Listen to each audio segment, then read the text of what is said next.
हाँ भाई, नमस्कार। कैसे हैं आप सब लोग? उम्मीद करता हूँ अच्छे होंगे। अपनी स्टडी कैसे कर रहे हैं? अच्छी कर रहे होंगे। चलिए, तो सबसे पहले आपको लगातार 3 दिन से हम आपको शुभकामनाएं दे रहे हैं। आज फिर एक बार और होली की आप सबको शुभकामनाएं। ये त्यौहार आपके लिए नई उमंग लेके आए, नई सफलताएं लेके आए, और आप अच्छे से अपनी स्टडी करें, ऐसी मनोकामना मैं करता हूँ। तो हमने करंट की क्लास कल भी करी थी, परसों भी करी थी। आज फिर फेस्टिवल की वजह से सेंट्रल गवर्नमेंट की हमारी छुट्टी तो आज की है, तो मैं किशनगढ़ में ही हूँ अभी। तो फिर सोचा कि यार क्या करना चाहिए।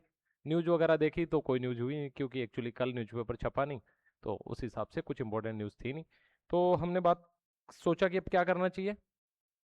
देन डिसाइड किया कि चलो हम बात कर लेते हैं कि एक्चुअली करंट अफेयर्स की तैयारी कैसे की जानी चाहिए। आप लोगों के सवाल भी रहते हैं, हमने थोड़ा थोड़ा कभी 2 मिनट 4 मिनट ऐसे करके कवर किया।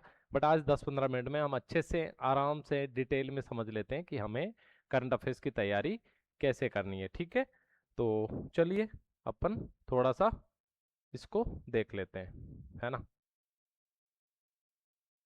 चलो, तो सबसे पहली जो इम्पोर्टेंट बात है इसमें, जिसके बारे में हमें बात करनी चाहिए, वो है अपनी, चलिए ये कलर ले लेते हैं ना, कि कैसे तैयारी करनी है। तो निरंतरता जो है आपकी, वो बहुत इंपॉर्टेंट है करंट अफेयर्स में। क्या है निरंतरता? यानी कंटिन्यूटी। कुछ लोग बोलते हैं जैसे करंट को एक साथ, 12 महीने के करंट को 10 दिन में, 5 दिन में, 15 दिन में तैयार कर लिया जाए, बट मैं पर्सनली उस बात से सहमत नहीं हूँ। क्योंकि जहां आपके अंडरस्टैंडिंग की रिक्वायरमेंट होती है, वहां आपको कंटिन्यू जब स्टडी करेंगे तभी आपके न्यूरॉन्स उस तरह से कनेक्ट होंगे। और अगर करंट पूछने में डेप्थ अगर बढ़ती है, तो फिर आपने अगर 1 महीने का 1 साल का करंट अगर 10 दिन में कवर किया है, तो फिर वो आपके लिए काम नहीं करेगा। इसलिए जो पहला थंब रूल है वो है कंटिन्यूटी। यानी आप डे बाय डे अपने करंट अफेयर्स को पढ़ें, और ना केवल पढ़ें बल्कि आगे कुछ और समझेंगे कि हमें क्या करना चाहिए। सबसे पहला और सबसे मजबूत स्तंभ जो होना चाहिए वो है करंट अफेयर्स की क्लास लेना।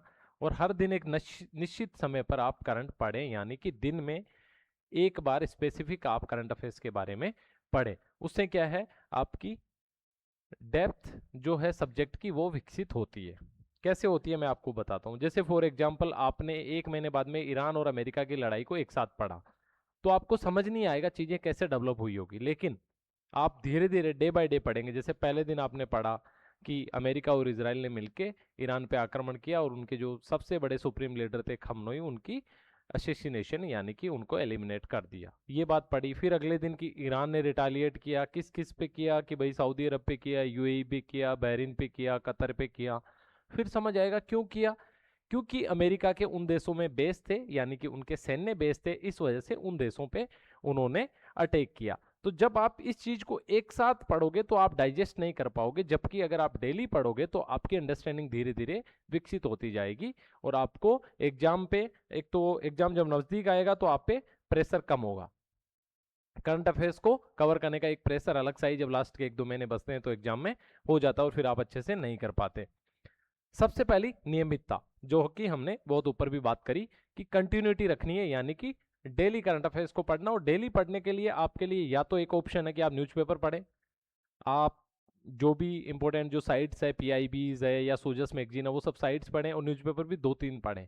तो ये आपके लिए लेंदी हो जाता है। इसलिए जिस तरह से हमने जो इनिशिएटिव कर रखा है, ये आपके लिए हेल्पफुल हो जाता है यहाँ पे, कि आप आराम से 15 मिनट 20 मिनट की क्लास होती है, जस्ट आप ईयरफोन्स लगाइए और आराम से उसको पढ़ते जाइए। कुछ नहीं करना है बहुत ज़्यादा। अगर आपका एग्जाम बहुत पास में, आप नोट्स बना लीजिए, नहीं तो आप सिंपली सुनते जाइए, आपकी अंडरस्टैंडिंग इंप्रूव होती जाएगी।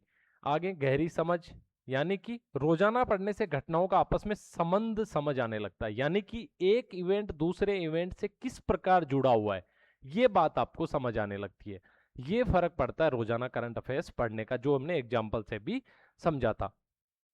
विषयों की कड़ी, यानी कि एक खबर दूसरी खबर से कैसे जुड़ती है, इस पैटर्न से ये डेली क्लास से ही आपको दिखने लगता है। यानी ये पैटर्न आपका माइंड भी पकड़ने लगता है, और आप भी उसको अंडरस्टैंड करने लगते हैं। ठीक है, आगे हमने एक टिप दिया है कि 10 मिनट्स के जो नोट्स है वो भी अगर आप बनाते हैं तो आपको रिवीजन में आसानी होती है। यानी कि देखिए, अगर आप, एक सिंपल बात बताता हूं, सिचुएशन 1, सिचुएशन 1 ये है कि आपने कोई क्लास नहीं करी, करंट की क्लास नो, नोट्स नो, तो आपके लिए जब आप सीधे मैगजीन पढ़ेंगे या लास्ट मोमेंट पे करंट्स तैयार करेंगे तो आपको एक तो बहुत ज़्यादा टाइम लगने वाला है और आपको समझ बहुत कम आने वाला है। ये दो सिचुएशन होने वाली है। अगर आपने क्लास कर ली, यस है आपका, तो आपको ये जो टाइम है ये रिड्यूस हो जाएगा, कम लगेगा और आपको जो समझ है वो अच्छी आएगी। पहला ये फायदा होगा। अगर आपने कुछ नोट्स भी बना लिए तो आपके लिए मैगजीन को पढ़ना और तथ्यों को रिकलेक्ट करके रिकंसाइल करना बहुत ही आसान हो जाता है। ठीक है, तो ये बात थी हमारी। चलिए आगे चलते हैं अपनी दूसरी स्लाइड पे। उसके बाद क्या भाई, चलो ठीक है, आपने मेरी बात मान ली और आपने बोला कि सर ठीक है, हम लोग आपकी करंट की क्लास को कर लेते हैं, पर क्या ये करंट की क्लास सफिशिएंट है? मैं कहूँगा एक लेवल तक। अगर आपने सिर्फ ये करंट की क्लास करी है तो 60 से 65% जो आपके क्वेश्चन हो वो आराम से इससे हिट हो जाएंगे, और अगर आपने रिवाइज भी किया, नोट्स बनाए, तो आप उनको ठीक भी कर लेंगे। बट 60-65% भी काफी कम है। हमें कम से कम किसी एग्जाम में सक्सेस होने के लिए करंट अफेयर्स के जो क्वेश्चन है उनमें से 80% क्वेश्चन हमें ठीक करने, ये हमारा टारगेट होना चाहिए। तब हम जाके 75% 78% जो क्वेश्चन है उनको ठीक कर पाएंगे।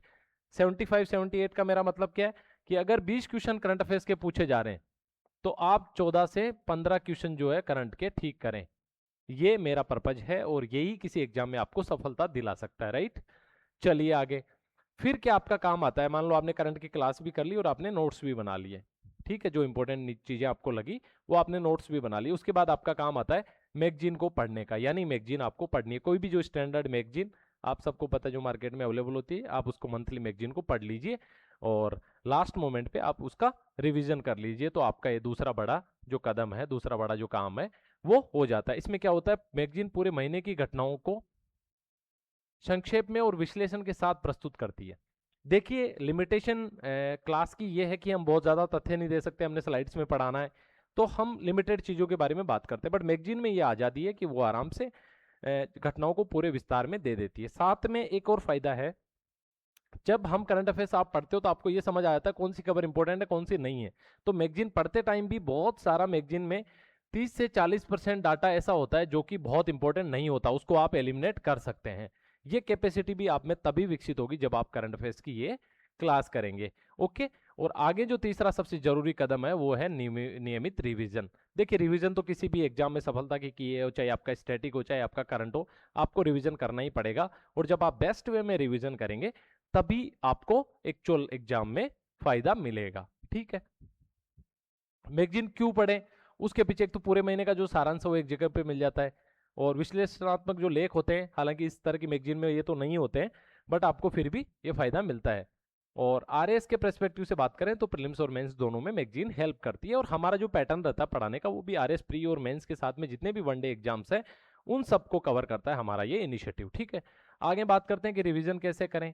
देखिए हर सप्ताह पिछले 7 दिन का रिवीजन कर लें, जैसे संडे तक आपने जो भी पढ़ा वो संडे को आप रिवाइज कर लें, फिर मैगजीन से क्विक रिकॉल कर लें और रैपिड रिवीजन नोट्स भी बना लें। ये एक जो बड़ा बड़ा एक आउटलाइनर सजेशन जो आपको मैं देना चाह रहा हूँ वो ये है। ठीक है, आगे फिर कि हमारा जो करंट है हम किस प्रकार अब पढ़ें आज के बदलते हुए इस परिदृश्य में, इसके बारे में बात कर लेते हैं। मेरा हमेशा जोर होता है, मैं आपसे एक बात बोलता हूँ यार, करंट को ना स्टैटिक से जोड़ के अपनी कॉन्सेप्चुअल क्लैरिटी और कॉन्सेप्चुअल बिल्डिंग आपको करनी है। बट आप में से कई लोग इस बात को नहीं समझते। आज थोड़ा इसको धीरे से छोटे छोटे सेगमेंट में पढ़ते हैं कि सब्जेक्ट से जोड़ा कैसे जाता है, कि करंट की कोई न्यूज है उसको स्टैटिक सब्जेक्ट से जोड़ना कैसे है और उसको कैसे अपने माइंड में फ्रेम करना है, उसका हम एग्जाम्पल के थ्रू समझेंगे कि स्टैटिक सिलेबस से लिंक करें कैसे करना है।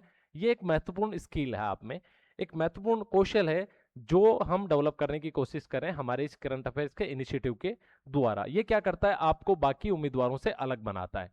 ठीक है, ये किसी करंट घटना को स्टैटिक सिलेबस जैसे पॉलिटिका को स्टैटिक, ज्योग्राफी, इकोनॉमिक्स, हिस्ट्री से जो स्टैटिक सिलेबस है उससे जोड़कर और आपकी बहुआयामी समझ बढ़ाता है और उत्तर लेखन में और अंडरस्टैंडिंग में आपकी जो गहराई है, डेप्थ है, उसको बढ़ाता है। आगे समझेंगे कैसे, 3 एग्जाम्पल यहां दिए हैं। ठीक है, चलिए पहला जो एग्जाम्पल है वो है पॉलिटिकल साइंस और करंट अफेयर्स का। ठीक है, कैसे समझेंगे पॉलिटिकल साइंस का, कि मान लो कोई नया विधेयक आया है, यानी संसद कोई नया विधेयक बिल लेके आई है कि ये बिल हमें पास करना है और ये इस बिल के माध्यम से ये वाला कानून हम बनाएंगे। तो आगे क्या आपको संविधान के अनुच्छेदों से जोड़ना है। उसको कैसे जोड़ना है, कौन कौन से अनुच्छेद? सबसे पहले कि भाई किस अनुच्छेद के तहत संसद को ये पावर देता है संविधान कि आप कोई नया बिल ला सकते हो। पहली बात। दूसरी बात, उसमें लोकसभा और राज्यसभा की अलग अलग क्या शक्तियां हैं वो प्रावधान आपने पढ़ना है। संयुक्त अधिवेशन का प्रावधान क्या है वो आपने पढ़ना है। लोकसभा स्पीकर की पावर क्या क्या है वो सब आपने पढ़ना है। तो ये करंट तो सिर्फ एक पर्टिकुलर बिल से संबंधित है कि एक नया बिल ये आ रहा है, लेकिन स्टैटिक आपका जो है बाकी जो संविधान के अनुच्छेद है वो सब इंपॉर्टेंट हो जाते हैं। तो इस तरह आपको रिलेट करना होता है। ऐसे ही समझिए आप, मान लो नया बजट आया है या आरबीआई की कोई नीति आई है, अब क्या इसको पढ़ लेना सफिशिएंट है? बिल्कुल नहीं। इससे जो आर्थिक सिद्धांत है यानी इकोनॉमी के जो मेन कॉन्सेप्ट है उनको समझना पड़ेगा। जैसे बजट, कि भाई बजट का एक मैक्रो इकोनॉमी में या माइक्रो इकोनॉमी में एक ओवरऑल इंपैक्ट क्या होता है, बजट क्यों इंपॉर्टेंट है, हमारे डेवलपमेंट के लिए बजट कैसे काम करता है, ये सारी चीजें हमें समझनी पड़ेगी। आगे मान लीजिए कोई प्राकृतिक आपदा आई है, मान लो कोई भूकंप आया है, ठीक है। अब भूकंप आया है, भूकंप को पढ़ लेने से या उस घटना को पढ़ लेने से काम नहीं चलेगा, हमें ये स्टैटिक में समझना पड़ेगा कि भूकंप आया क्यों है, उसके प्राकृतिक कारण क्या है, ठीक है, और कॉन्टेम्प्रेरी उसके रीजंस क्या है। तो इस तरह क्या करते हैं हम कि स्टैटिक को करंट से जोड़ के और अपनी अंडरस्टैंडिंग को काफी डेप्थफुल और अच्छी बनाते हैं। जैसे अगर कोई खबर है, मान लो कि भारत ने चंद्रयान 3 मिशन लॉन्च कर दिया है, ठीक है, तो इससे क्या आपको सबसे पहले साइंस से पढ़ना है कि साइंस में फिजिक्स क्या बोलती है, कैसे किसी मिशन को हम लॉन्च करते हैं, वो पढ़ लिया आपने। फिर इसका अंतर्राष्ट्रीय संबंधों में क्या इम्पैक्ट है, कि आपको देखना है कि भाई जो नासा है अमेरिका का वो कैसे काम कर रहा है, हमारा इसरो नासा से कैसे बेहतर काम कर रहा है, किन एरियाज में बेहतर काम कर रहा है। आगे फिर कि भारत की अंतरिक्ष नीति एक्चुअल में क्या है, कि अंतरिक्ष पॉलिसी को लेकर इंडिया कितना पैसा खर्च कर रहा है, ये सारी चीजें हमें पढ़नी होती है। और ये हमारा होता है कि हम करंट को किस तरह स्टैटिक से जोड़ के पढ़ते हैं, ठीक है।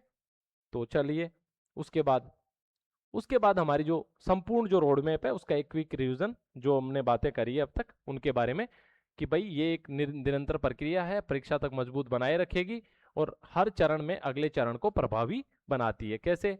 नोट्स आप बनाएं, मैगजीन आपको पढ़ना है, मासिक विक्लेशन स्टैटिक से जोड़ना है सिलेबस को जिसके बारे में हमने बात करी, रिवीजन करना है साप्ताहिक भी और मासिक भी, और डेली करंट अफेयर्स क्लास को पढ़ना है। तो ये एक फॉर्मूला सा बन गया है।